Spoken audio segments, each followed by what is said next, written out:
금요일 아침 로마서 1장 24절에서 32절까지 말씀 생각해 보겠습니다.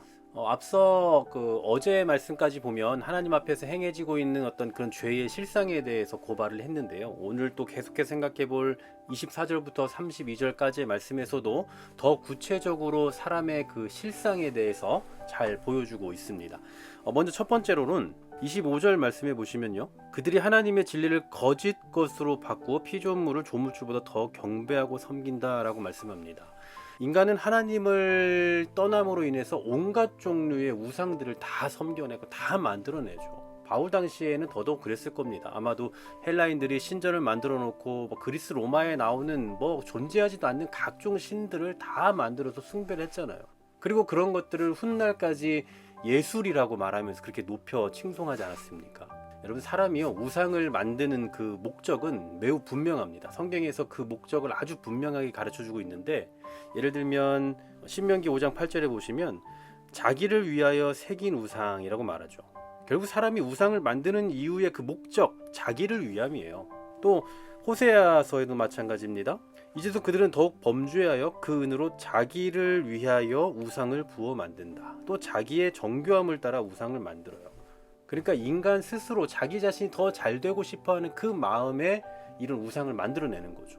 그리고 이런 또 더 본질적으로 골로새서 3장 5절에 보니까요, 땅에 있는 지체에 대한 이런 표현을 하죠. 음란과 부정과 사욕과 악한 정욕과 탐심이니 탐심은 우상 숭배다라고 말씀하죠. 무슨 얘기입니까? 우상 숭배의 그 뿌리는 인간이 자기 자신을 위해서 살고자 하는 데 있다라는 거예요. 그런 어떤 탐심, 더 많이 얻고자 하는, 스스로 어떤 스스로 안녕을 구하고 싶은 그런 생각에 스스로 우상을 만들어 놓고 숭배한다라는 거죠. 진짜 존재해서가 아니라 자기를 위해서 만들어 놓는 거예요. 바로 타락한 인간의 실상 첫 번째입니다.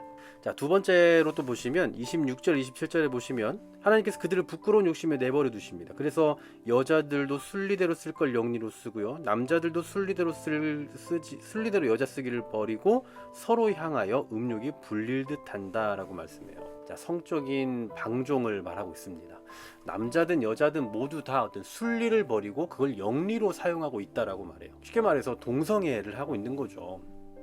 지금 시대에는 정말 이 동성애 문제가 너무나도 심각한 상황입니다. 통계적으로나 아니면 사회적으로 너무나 많은 어떤 그런 문제들이 일어나고 있지만, 오늘 말씀에서는 그것이 인간의 정욕과 인간의 죄된 본성에서부터 나온다라고 아주 명확하게 지적해주고 있는 거예요.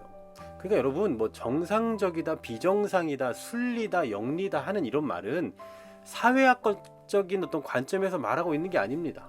그러니까 여러분, 어떤 나라들에서는 동성애를 인정하고 또 우리나라도 막 그러려는 움직임들이 있는데, 어느 사회에서는 그런 걸 인정할 수도 있을 거예요. 법적으로 인정하고도 있고요, 실제로. 그럼에도 불구하고 정상적이지 못한 삶이라는 게 있습니다. 그러니까 여기에서 정상적이다, 순리다 하는 말은 하나님의 창조 질서와 관련이 되어 있는 거예요.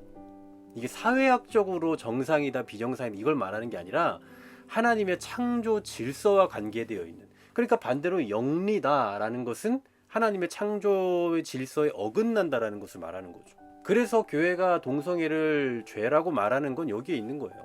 사회학적으로 무슨 편견이네, 차별이네 하는 이런 차원에서 접근하는 게 아니라고. 물론 그런 식으로 접근을 해도 사실 이거는 좀 말이 안 되는 거긴 하지만, 그거는 이제 차치하고서라도 성경적으로 우리가 이것을 죄악시 여길 수밖에 없는 이유는 이게 죄된 본성에서부터 나오는 것이기 때문이에요. 오늘 우리가 살펴보고 있는 말씀이 지금 그 내용이잖아요. 인간의 죄된 본성이 어떤 건지. 근데 공교롭게 동성애가 나오고 있는 거예요. 하나님의 창조 질서를 깨뜨리는 행위다라는 거죠. 아무리 사회가 인정을 하고 법적으로 보장을 받는다 해도 하나님의 창조 질서를 거스르는 것은 죄가 될 수밖에 없습니다. 자, 세 번째로는 28절부터 32절까지 보면 다양한 이 죄의 목록들이 나와요. 이런 죄의 목록의 결과는 어떻습니까? 32절에 보시면 이 같은 일을 행하는 자는 사형에 해당한다고 하나님께서 정하셨다라고 말해요. 이게 첫 번째고요. 두 번째로는 자기들만 행하는 게 아니라 그런 일을 행하는 자들을 옳다라고 말하고 있습니다. 기가 막힌 얘기예요. 자기 혼자 죄를 짓는 걸 넘어서 다른 사람들과 함께 죄를 짓고 또 그것을 다 옳다, 잘한다라고 칭찬하고 있다라는 겁니다. 이게 바로 우리 인간의 실상입니다. 우리 인간의 본성이에요. 이 안에는 뭐 현대적으로 우리에게 어떤 해당되는 우리가 너무나 잘 알고 있는 그런 죄의 목록들도 분명히 있습니다. 물론 아닌 것도 있겠지만 대부분 우리가 정말 잘 알고 있는 그런 목록들이에요. 그러니까 과거부터 뭐 거의 뭐 지금 이 말씀이 기록된 거의 2000년 전부터 지금까지 계속해서 세상에서 사람들은 이런 일들을 습관적으로 행하고 있다라는 겁니다. 얼마나 사람이 죄악된 존재입니까? 하나님의 창조 질서를 거스르고 자기를 위해서 없는 것을 신으로 여기면서 만들어내고 또 자기만 잘못하는 것을 넘어 함께 죄를 짓도록 방조하고 그것을 또 잘하고 있다라고 칭찬하고 있고 이게 바로 우리 인간이라는 거죠. 우리가 예수 그리스도의 구속하심을 알기 이전에 인간의 실상을 아는 게 사실 가장 중요합니다. 우리의 비참한 현실, 죽을 수밖에 없는 우리의 현재의 모습. 그런데 이 모습에 대해서 사도 바울은 아주 적나라하게 표현해주고 있다라는 사실이에요. 정말 처참하고 정말 죄악된 인간의 실상. 물론 우리가 이런 죄의 목록에 해당되지 않는 분들이 대다수일 겁니다. 분명 이 말씀을 묵상하시는 분들 중에는 이런 죄악의 목록에 해당이 안 되겠지만 그럼에도 불구하고 하나님께서 우리를 향하신 그 은혜의 손길을 살짝만 놓으시면 우리도 언제라도 이런 죄의 자리로 나아갈 수밖에 없는 존재라는 것, 그런 연약한 존재라는 것을 인정하는 이 아침이 되었으면 좋겠습니다. 사실 로마서 초반에는 너무나 좀 어두운 건 사실이에요. 이런 우리 인간의 죄에 대해서 너무나도 적나라하게 지적하고 있어서 너무나도 좀 부끄럽고 또 너무나 마음이 무겁지만 그러나 이게 현실이라는 것.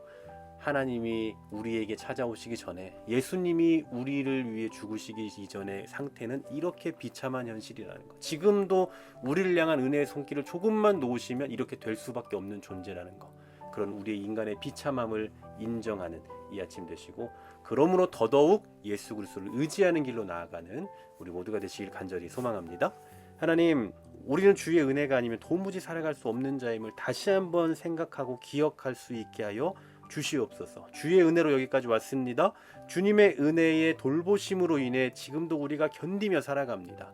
조금이라도 그 손길 놓지 마시고 우리를 끝까지 붙들어 주셔서 이런 죄의 자리에 노출되지 않게 하시고 계속적으로 거룩한 삶을 영위해가며 추구하며 살아가는 우리 모두가 되게 하여 주시옵소서.